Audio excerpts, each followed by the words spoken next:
Here we are in Callan, County Kilkenny. We're at an event and we're chatting away to Mickey Harte. Mickey, it's lovely to meet you in County Kilkenny. Yes, very good to be here. I got a wonderful welcome when I came into this village this evening, and that welcome has persisted right across the evening. Can I ask you, we watch your success in Tyrone. It's been incredible. You've had your good days and bad days, and in Croke Park, and some days you didn't get there. Yeah, that's it. I mean, you have to be fortunate to be successful in sport. First of all, you need a dedicated bunch of players, a lot of people to help you in a backroom team to make it happen, and then you need to rub the green on the days that the competition's on, because sometimes and some years you have a team that works just as hard as the one that won a competition, but they just don't get the break at the right time, so they're considered a failure in some people's eyes. I don't see it that way. I think people who give of their best every time they try, then I think they're a success anyway.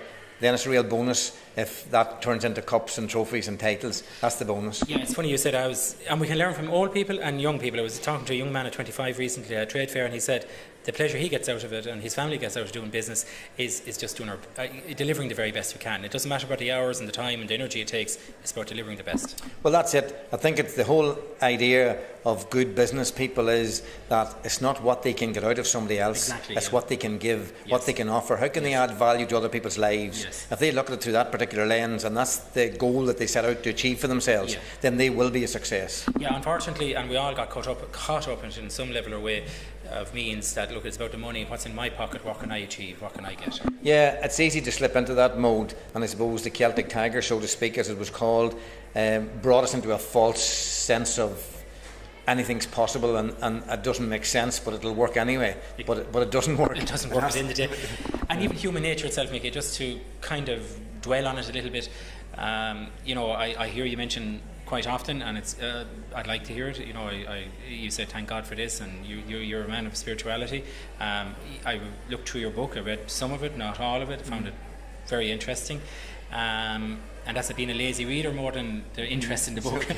And you mentioned Wayne Dyer, and he was largely into spirituality and into the intention. Can you expand about that in your own life a little bit?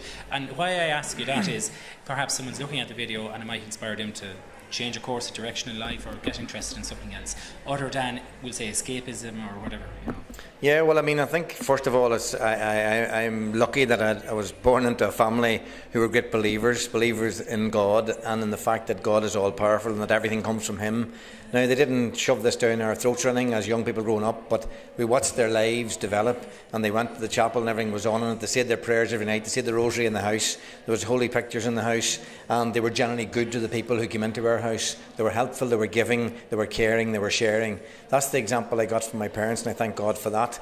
And I think that gave me to grow up believing that there's a greater power than all of us, and that the day and hour that we think we are self-sufficient, we're in the wrong place. So it's all about putting your trust in God, putting your faith in God, and I think that this is something we have to do on a daily basis, not just when troubles hit us.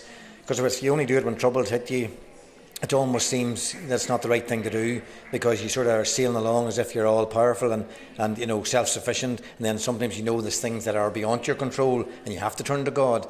And I just believe that I was lucky when tragedy happened to us in our family, that almost at the time that happened, almost instantaneously, I got the grace of God to say, we can manage this together. And that's what's happened through prayer, through the support of people all over the country, the prayers and mass cards they sent. I have no doubt that's what sustained us as a family, and particularly me as a person. And thanks for talking about that. And what's more, it's unthinkable what did happen, and many parents unfortunately lose a loved one, lose a son or a daughter, and have to go through that huge difficulty, and sometimes don't have that faith that you speak about. Yeah, well, I feel for those people, because I think that they haven't been able to avail of the greatest asset that is there. But I don't expect that everybody will feel the same way as I do, but I would just recommend it's worth thinking about.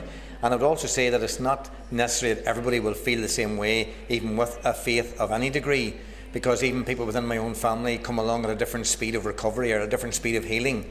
So I think I've been blessed that the capacity I was given to deal with it in a short period of time, to be able to do things that maybe some other members of my family couldn't do, and maybe they could be lagging behind in terms of the journey towards healing that they're on.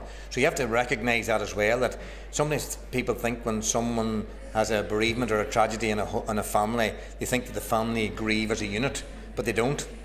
they grieve very much as individuals because they all have a unique individual relationship with the person they lost. So therefore they have to come to terms with that on their own journey. So I think it's important for people looking in from the outside to say, don't treat everybody the same way.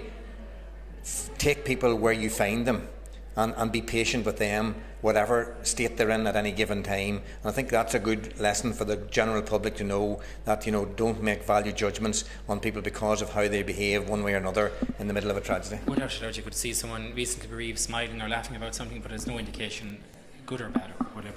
Well, that's it. And, you just have to take it that even if they're smiling now, they could be hurting very much inside. And if they seem to be, people don't get over these things. People talk about getting over it. You don't get over it at all. You learn to live with it.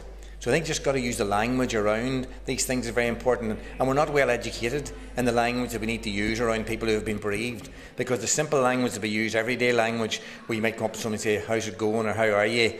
And them may be in a terrible state, and they may be thinking, how would you think it would be? What has just happened to me? So you're just giving a normal comment that works well with everybody else. So you have to check your language and just give them a hug, or say, I said a prayer for you, or I'm thinking of you. Just a different language you need to use in the company of people who are in that very difficult state at that given time. Yeah, and I suppose that demands a level of awareness of oneself as well as the situation you're visiting or whatever.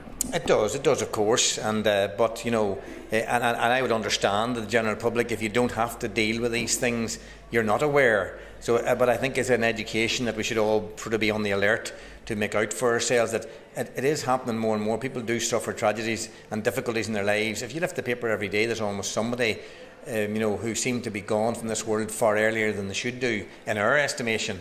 So lots of people have had tragedy visit them in some shape or form, or through sickness or accident or whatever. So it's happening all the time. So I think we should educate ourselves how to best be in the company of those people. And I think the best thing you can do of all is to pray for them.